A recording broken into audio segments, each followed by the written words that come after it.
Hello, this is Yvette Francino, and we are episode 5, the fifth key of In Action for Happiness. This is 10 Keys of Happy Living, and T stands for trying out, or it could also stand for travel because travel sort of fits in that category of trying out. So my guest today is Kelly Bates, who has a travel group, and I can tell she tries out. She also sent a questionnaire to her followers to find out more about them. Another aspect of trying out is curiosity and connecting with people. And so she's a perfect guest. Kelly, take it away. Tell us more about yourself and your travel group. Well, hello. I started a company called Travel Souly. It's Souly because I feel like you need to have a bit of soul when you travel.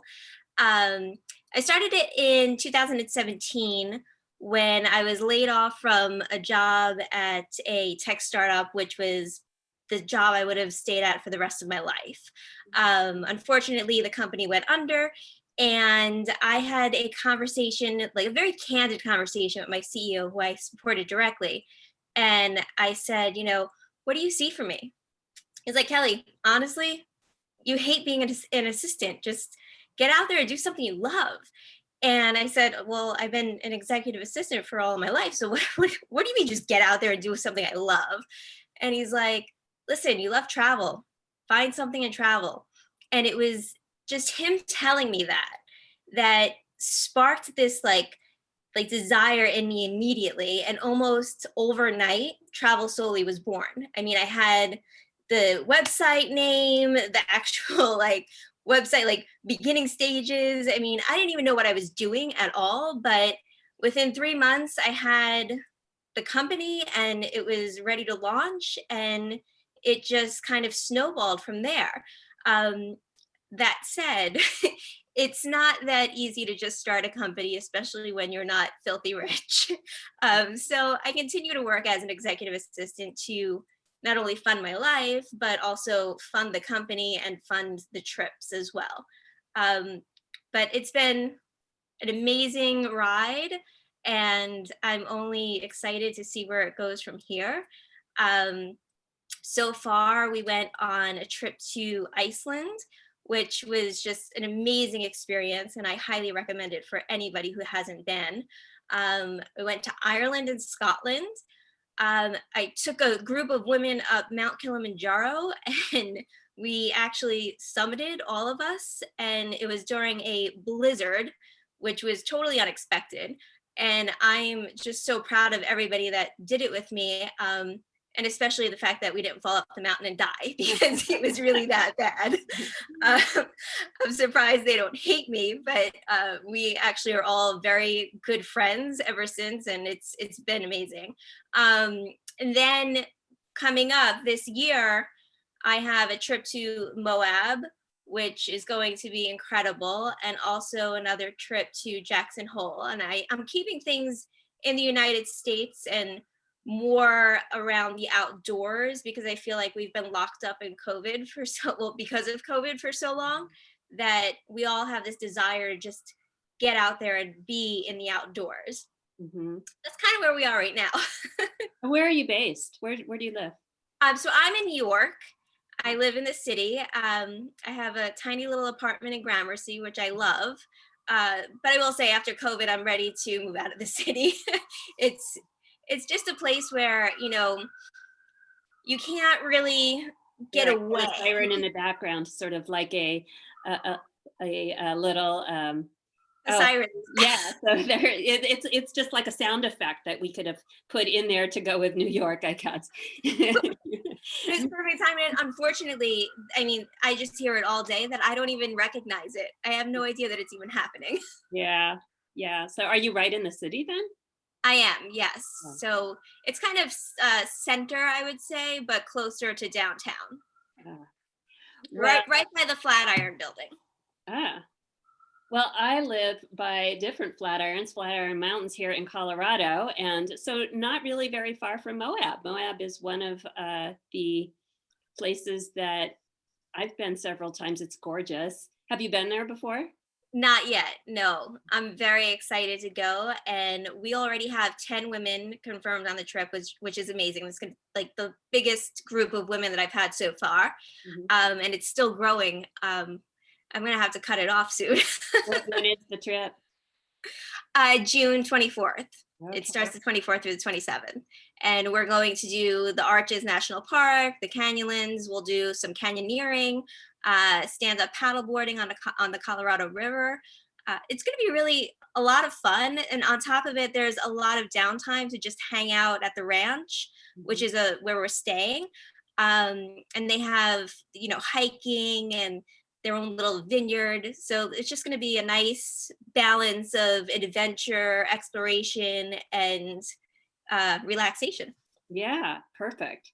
What everybody just longs for, I think, especially again with COVID days that we're all a little antsy to get back to those kinds of things if we haven't, I know like you said, I feel very lucky being in Colorado, and I wasn't going to be here for the winter. I wanted to be a snowbird and get out of the cold, but I just got home from a hike and, it's sunny and it's just beautiful out, even though it's cold, you just bundle up. And so it is really nice that hiking, which is one of my favorite activities, you can still do during COVID. It's outdoors and it's not with a crowd, and so yeah, it's still available, and that is great because it definitely helps with mental health, I think, to be able Yes. to do things like that. So tell your group then, sounds like caters to women and active women, or how do you, who are your typical people that go on your trips? Well, I would say active women for sure. There is an element of adventure in all of the trips. That said, they can always opt out of anything that, is something that they don't want to do, whether they have limitations, physical limitations, or, you know, say we're bungee jumping and they have a fear of heights. Obviously, they're not going to want to do that, right? But I try to make everything inside every trip um, something that everybody would like, because I really don't like to break people up. Um, but everybody always has the option of opting out, and I target people that are between 30 and 60 simply because I feel that that is the age group that really doesn't have a travel community that is something like this where people are trying to put the groups together to make it happen. There's companies that do it for people right out of college, right? And then there's companies that do it for people that are retired. But this age group, there's like it's been lacking. Mhm. And I started traveling when I was say 30 years old on my own, simply because I couldn't find a group to travel with. And I didn't have anybody to travel with me. All my friends got married, had kids, and I was the last one standing. So I just said, you know what? I'm not going to wait. I'm just going to go out on my own and do it. And it was petrifying at first. Um, and I remember the first trip, I actually almost canceled it the day before because I was so scared to go by myself. And Mm. then I like had to force myself to do it. And as soon as I got off the plane, I was like, what is wrong with me? Why was I so scared? Like I can handle this. And I came back a completely new woman. And I just said to everybody, I was like, you know what? I'm going to travel by myself at least once a year. And I highly recommend that you do it as well, whether or not you're married, you have kids, you're in a relationship, whatever it may be. Just get out there and experience it at least once because it is life changing. Now, when you say travel by yourself, are you saying you're not going with a partner when you go, but do you still go with a group where you meet other people when you're suggesting that or recommending that? Or are you saying totally you just every day are deciding your own itinerary and, you really are not with any other people, even in a group type of setting? Well, I've done them all. I would say it depends on what the person feels most comfortable with.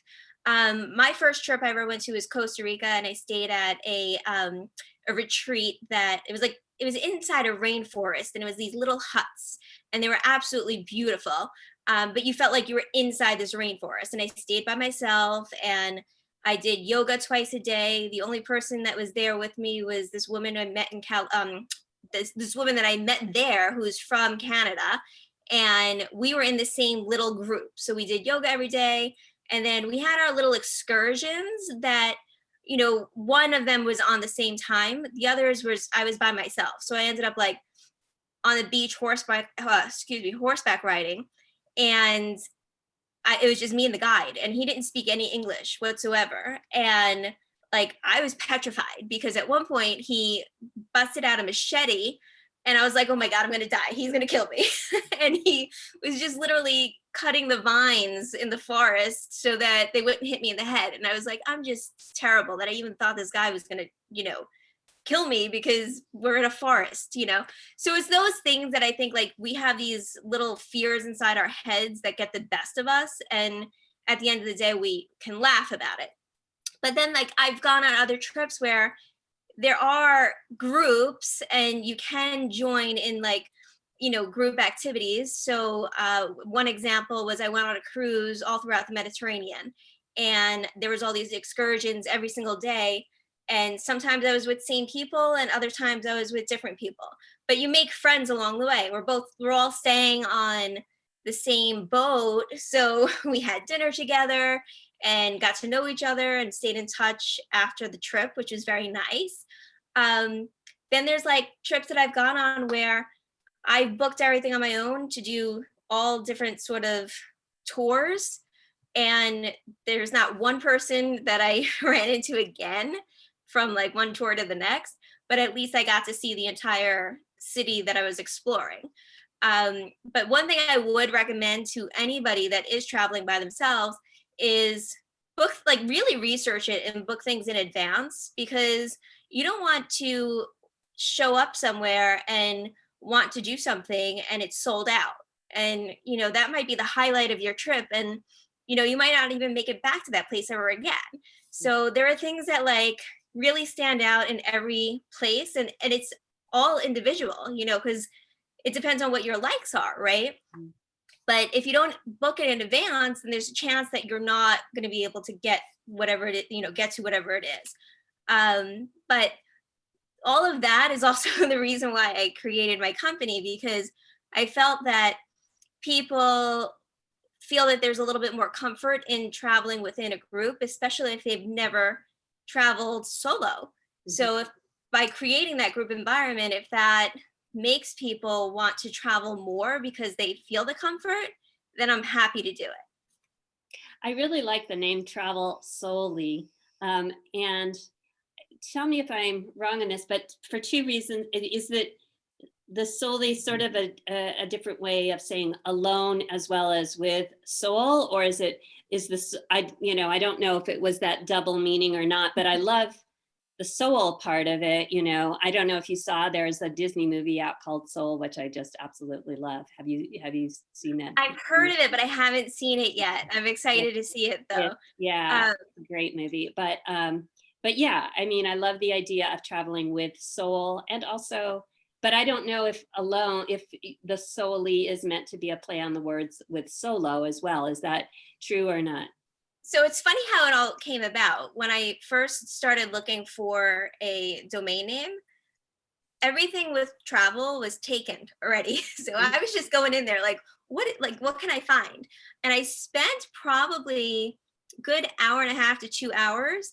And I finally just happened to type Travel Souly. And I think I was trying to type soul, and it like I added the Y for whatever reason, and it was available. And I was like, oh my God, that's it. Like, I love it. And I bought it immediately. Yeah. And, I think that there is an element of both, right? Because Souly means to me with soul, right? Even though it's really a made up name. And I trademarked it, by the way, which made me really happy that went through. But like, yes, this is you are traveling solo, but you're entering into a group. So you're really not solo. Mm-hmm. So like I created a little slogan, and it's, never solo, only with soul. Yeah. So to me, that's what it means. Yeah, I really, because I'm single myself, and I was telling you before we started, recording here, that it's been I don't want to call it a dream of mine. It's been off and on an idea that I'm still toy with about having a travel group myself for single older people. I hate even using the word older because I want to rebrand that image of it being active people. But I think I'm going to cater towards retired people. Um, but even retired has kind of a little bit of a negative connotation to it. And so I'm still trying to come up with the right word and the right image and branding and everything myself. Carpe diem is my branding, that I have a lot of things like this podcast, Carpe Diem Connections. Right. But the whole idea also of singles has a lot of different stereotypes to it. Now you cater specifically to women also, so that and I have thought about that too, that maybe mine would be for single retired women. But I kind of want, I want men. I mean, I don't want to limit it to just women. Um, but whenever you have singles and men and women, then it always, the idea always comes to dating, or that it's going to be a pickup thing, or that there's all this worry about rejection and how we look and all that kind of thing. And Yes. so I, have kind of debated in my head again about whether or not to do. I mean, I'm perfectly happy just kind of inviting my friends to travel with me versus trying to have a travel group. And but the sort of, what you said about being comfortable traveling alone, I have done all the different kinds of varieties as well, of traveling completely by myself, traveling with a group, traveling with friends, traveling with a romantic, I was married for a long time, traveling with my husband. And I know that each one is a little bit different. But what I don't like about being all alone is you just want to share that fun experience, So when the times where I have been all by myself, I would be blogging or being on social media in some way, because part of the fun is sharing what you're experiencing with somebody else. And so I love the group idea. The times I've gone by myself but been with a group, you do form some great connections Yes. with the other people, especially when you are accomplishing some major achievement or goal, like you did when you climbed Mount Kilimanjaro. And there is such a bonding feeling with people, I think, when you accomplish a major feat and challenge, and also when you see beauty and experience something wonderful. And so I kind of feel like Travel Souly captures all that. That's really that soul and the sharing that you're providing for people. So good for you. Thank um, you. Good for following your dream. Good, nice that your former boss encouraged you that way and helped you kind of find a passion that you could explore. And so, as far as this category and action for happiness of trying out, I don't even know that they talk about travel specifically, but again, they talk about curiosity, trying new things, exploration. And I know that's one of the reasons I enjoy traveling so much, is you get to you do all that. Do you have any tips around trying out for our listeners here? I mean, the other thing is that, again, with Carpe Diem Connections, I'm all about living life fully and um, having adventure, whatever that means to you. I mean, for some people, an adventure is something that others maybe would not find fun at all. Right. But what do you, how would you define adventure, and in what ways do you feel like trying new things out brings you joy, or what kind of advice would you give to listeners around that? Well, I'm a super adventurous person. So I wouldn't say like what I would do for everyone by any means, but I'm the type of person that like zip lining, yes, I'm on it. Like if I had the opportunity to jump out of a plane, I will. I'm an adrenaline person. Mhm. Um, so I love all of that sort of stuff. When I'm on a trip, I try to like just me, and Mhm. I try to incorporate things that are adrenaline pumping, like horseback riding, Mhm. the zip lining, of course. Surfing for me is so amazing and cleansing, and I am a terrible surfer. I mean, Mhm. I can get up. Oh, your sound just went off. There you go. Can you hear me now? Yes. Okay, sorry. Mhm. What I was saying about surfing is like I'm a terrible surfer. I mean, I get up, but I get knocked down. And sometimes the best part about surfing is getting knocked down because it's what makes you feel alive. And I think that any sort of adventure is what makes people feel alive, and that's what really, is you're going to get the best out of it. If you go on a trip and you sit there and do nothing and you just are on social media, then you're really not getting much out of it. But I would say, you know, as far as happiness goes, the only person that can make you happy, and I'm a firm believer of this, is yourself. And there are other aspects throughout the world, whether it's traveling, whether it's building a company, or just like the simple things of eating your favorite foods, or dancing, singing, like whatever it means to you, right? Like those things, yes, they add to your happiness, but ultimately it's inside. And if you're not genuinely happy inside, then nothing is going to make you happy no matter what you do. Mhm. So you have to begin with like yourself and doing the work, right? And we're all born happy. I'm convinced of that.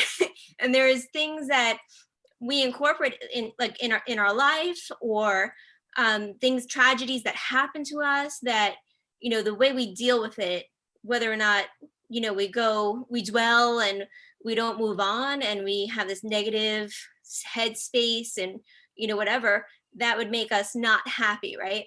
Versus dealing with it, doing the work, moving on, staying positive, right? That makes you happy. And that's everything in life, right?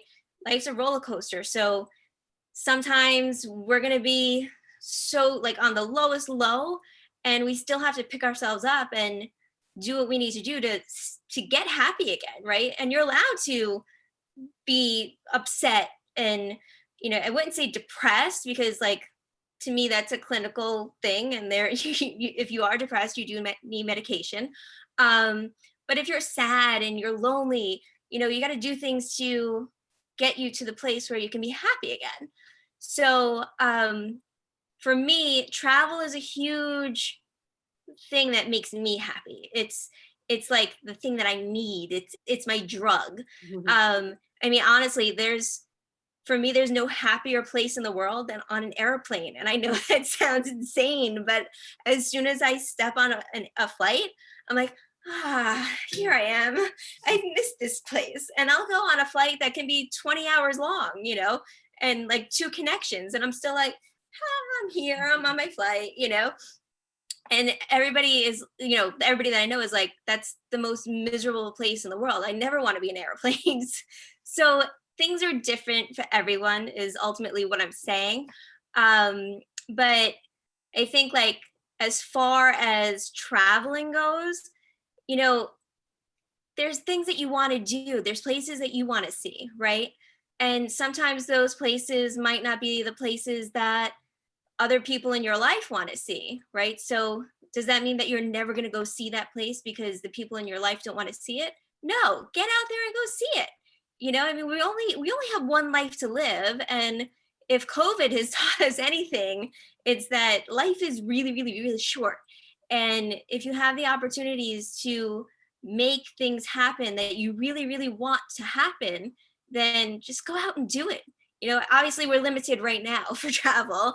Um, but once we can travel again, book that trip, like check off everything on your bucket list, just start doing it and living.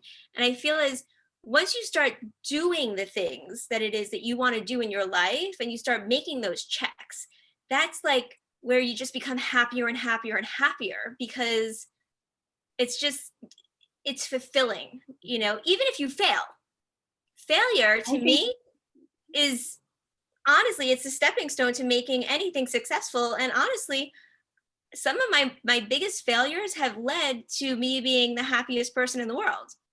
yeah, absolutely. There are opportunities to learn. And just like you were saying about the surfing, sort of, it's a good metaphor. When you get knocked down, you learn, you get up again. And it's overcoming the challenges that is part of what's, you know, providing the happiness is doing something you weren't able to do before because you keep trying, or you learn from your past your experiences. Right. So thank you. Well said, Kelly. Well, And thank you.